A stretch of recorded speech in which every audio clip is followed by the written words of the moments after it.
Hey guys, we got good news for the world of indie gaming. Now, Hades, or Hades as I called it, last time I talked about the video, has won a pretty big award. And we're going to talk about this. This is the little game that could. For sure, Hades is crushing it. This is an example of a studio, of an indie studio that could just do amazing things with what they got. So let's go ahead and read this article. If you're not subscribed yet, guys, why don't you subscribe to this channel?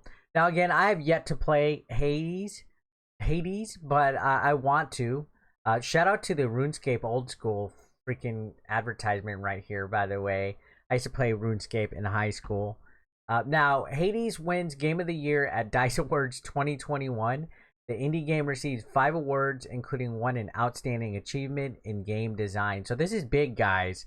Big congrats to Hades. Now, this was a couple days ago. This was on Thursday. Now, today, Supergiant Games Hades won Game of the Year at the 24th Annual DICE Awards, one of 5 honors the game received. It earned this achievement ahead of Animal Crossing, Final Fantasy VII Remake, Ghost of Tsushima, and Last of Us 2. So they are in big company with winning this reward, or this award. Those are some of the biggest games ever made, easily right here. And for an indie game to receive this award plus 4 others, that's big. So good on Supergiant Games.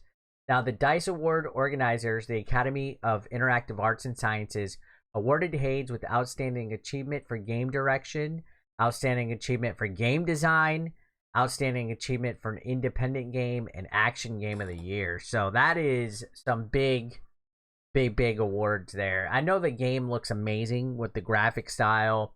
I've heard the gameplay is fantastic. I'm meaning to pick up a physical copy. I just haven't gotten around to it, but they've been crushing it. Now, Ghost of Tsushima won the next most categories with 4 awards, including Adventure Game of the Year. The only other multiple award winners were Half-Life and The Last of Us 2, each of which won 2 categories. Now, this does break it down into like different genres for Game of the Year. But it's big to see that they actually won the full-fledged Game of the Year. Not just Action Game, but they won Game of the Year, which is fantastic. Congrats again. They won Action Game of the Year. Adventure Game of the Year went to Ghost of Tsushima. Family Game of the Year, Animal Crossing. It's almost like participation awards. It's like, okay, you were the best in your genre, so here you go. It's like every genre got their own Game of the Year. Which, I mean, granted, Animal Crossing was definitely a huge contender for Game of the Year as well. Now, Fighting Game of the Year, Mortal Kombat 11, that's no brainer. I mean, what did they really have to compete against? Racing Game of the Year, Mario Kart Live. Role-Playing Game of the Year, Final Fantasy VII Remake, which I think that was another strong contender for Game of the Year. Sports Game of the Year, Tony Hawk, which, you know what, I don't know. I don't know how big of competition that category is outside of like EA games. But at least something different won instead of like Madden or FIFA, right? Now, strategy simulation of the game of the year was Microsoft Flight Simulator, which I still haven't played that.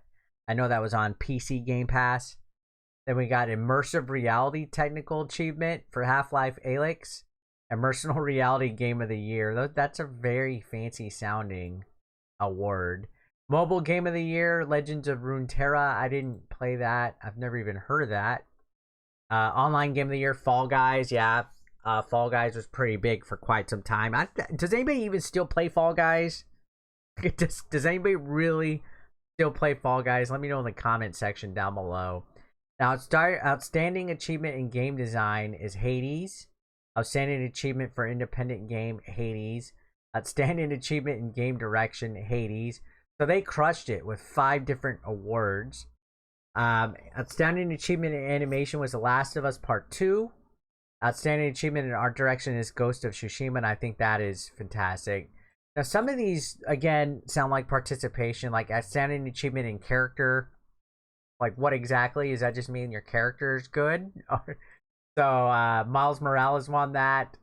Original music composition was Ghost, which I agree on that one 100%. Audio design, same with Ghost. Story, Last of Us Part 2. Okay, that's fair. I know some people didn't care for it, but there's no denying that the story was well written. But Ghost also has a good one. And then technical achievement, Dreams, out of nowhere. Dreams with a thing. So this was the winners of the DICE Game Awards. Again, the thing to most take away from this is that Hades, which is a little engine that could, so to speak, an indie game, won some big awards. And this isn't the only awards, that they won for, this was just the DICE Game Awards. They've won several other ones. They definitely held their own against Square Enix, against Sony, against Nintendo, against Naughty Dog. I mean, think of the games that they held their own against, especially for these DICE Awards.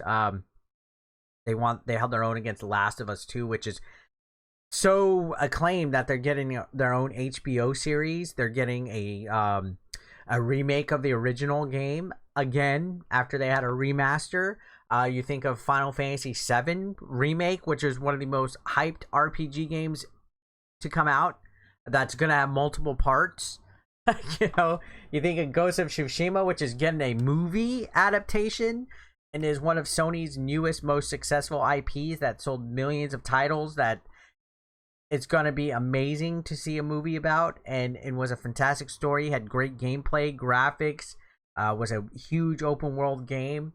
And then you see Animal Crossing, which basically is Nintendo's moneymaker this last year.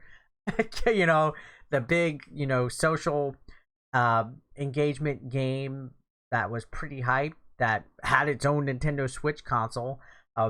Hades did great against that. So major props to Hades, and of course they got like a physical copy that came out on the Nintendo Switch and stuff. So I stand by indie games. If you've been following the channel, if you've been watching everything that I cover, a huge chunk of it is indie games, whether it's a huge indie studio that makes amazing games like Hades, or a very small studio that's literally like a one-person team. I cover everything far and few between, some great indies and some not so great indies. So it's always good to see the little guy have some success, especially with awards and stuff like this. So congrats to Hades, congrats to Supergiant Games for winning Game of the Year at the DICE Awards, along with all the other awards that you've achieved. I look forward to the next game that they're going to be making. Maybe we'll get a sequel to Hades. I still need to play the first. I need to play Hades. So, yeah, let me know your thoughts in the comment section down below, guys. I would love to hear what you guys have to say. And don't forget to hit that subscription button. It'll mean a lot. Help get me to 84,000. Please. Have a good one.